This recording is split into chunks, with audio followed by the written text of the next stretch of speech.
Following the last video on constructing the gate, part 1, I stripped the laths from the remaining pallet. 28 of them in total were then sanded. But one thing that I failed to mention with cutting the ends off the pallets was that the ends are usually split, as shown in these demonstrations, and therefore when you pull the nails, the split or crack in the timber continues through, and you lose the usability of that slat. I now have 28 slats to edge, and I ain't going to do that by hand, so I brought out the big guys, and I've brought my what's called a jointer, and I'm planing the edges, but the jointer gets them straight and it gets them flat and it gets them square. And lots more political.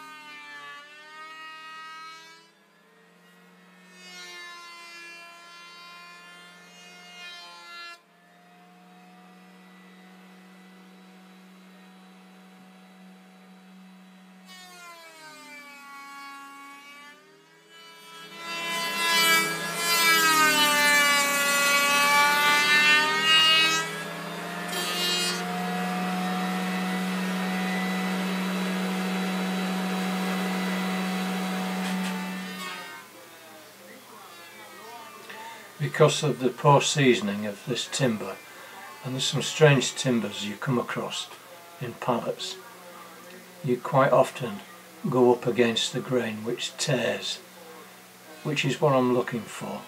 I'm looking at the surface, seeing how it's cut the grain, and if it is cutting it, turning it round to the other side. There's a finished piece, and apart from the holes in there, it looks quite a fresh new piece of wood.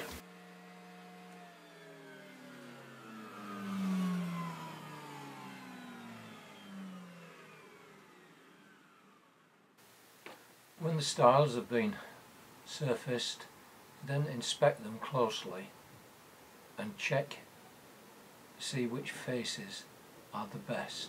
You're looking for straight edges and clean surfaces to match up against, say, a cross rail.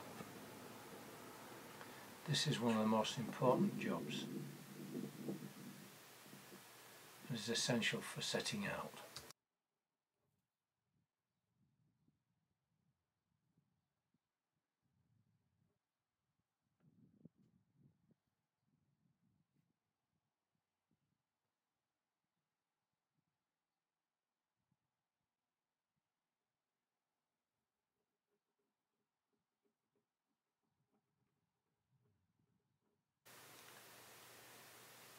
Also check out for the best top, and that's what is the arrow showing there. I decided that this was the best top, and then find something circular that matches the width of your stile and mark the arcs of the top of the stiles.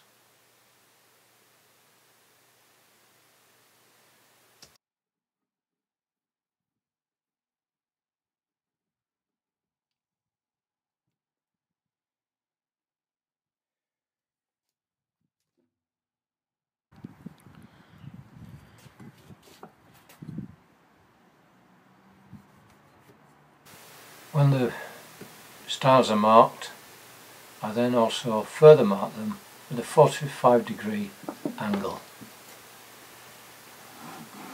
so I can cut them off.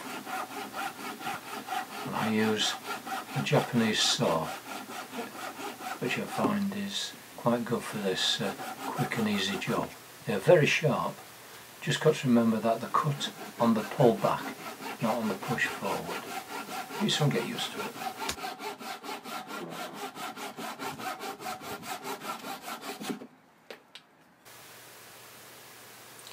We then bring in another piece of kit, which is the belt sander, and it makes short work of forming the curves. The main thing is it forms them square, which helps with the appearance.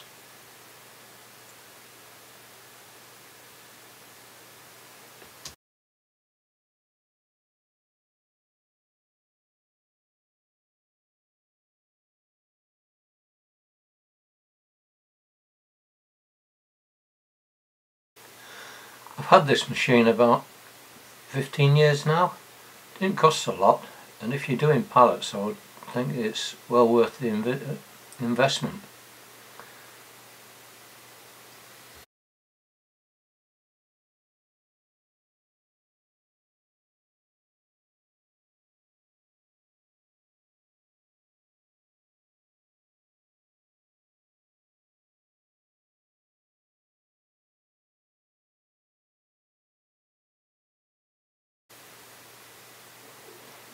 There we go, that didn't take long, did it?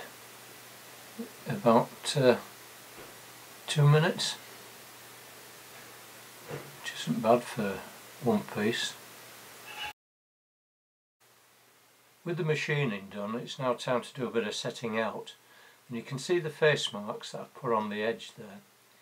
Try and match the stiles together, which are like, you can see the first two are slightly wider than the bottom two, but none of them are exactly the same size, and that's why when you're doing the work you always go face to face.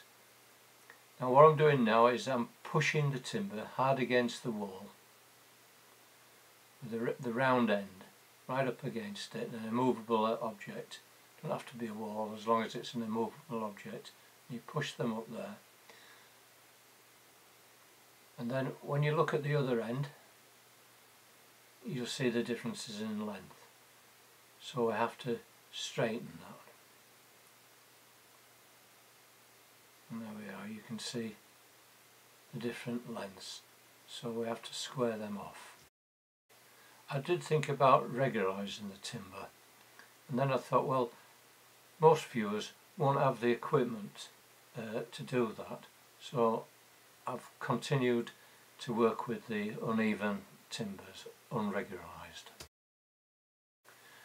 Having set the stiles together, it's time to clamp them and make them firm so that you can now move them and the stiles won't move.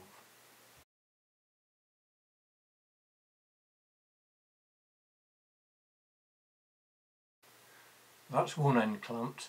I now clamp the other, and then they become as one.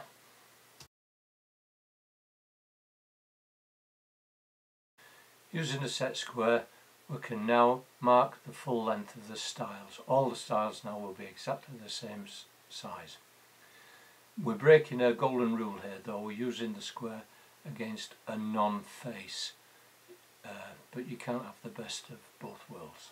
We repeat the process at the other end, at the top of the posts, and establish what the top is so we can do some adequate measuring.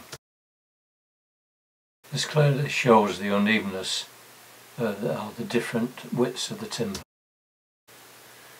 Just with the eye, we just mark where we want the bottom rail to be. You don't want it right down at the bottom because it'll collect mud and splashes of rain and everything. So that's where I've decided I'm going to put the bottom rail. When I transferred the lines onto the face of the stiles, I forgot to set the camera, so I'm now repeating it. I've already drawn them, but I'm just going through the motions so you see how I do it. The square is always on a face edge.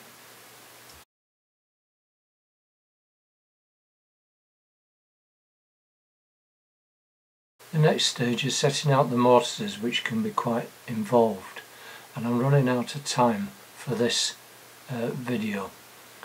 Also, I need another pallet, and they are endangered species at this time of year due to the big bonfires that we have in East Sussex. Thank you for watching. If you've got any questions or comments, please post them.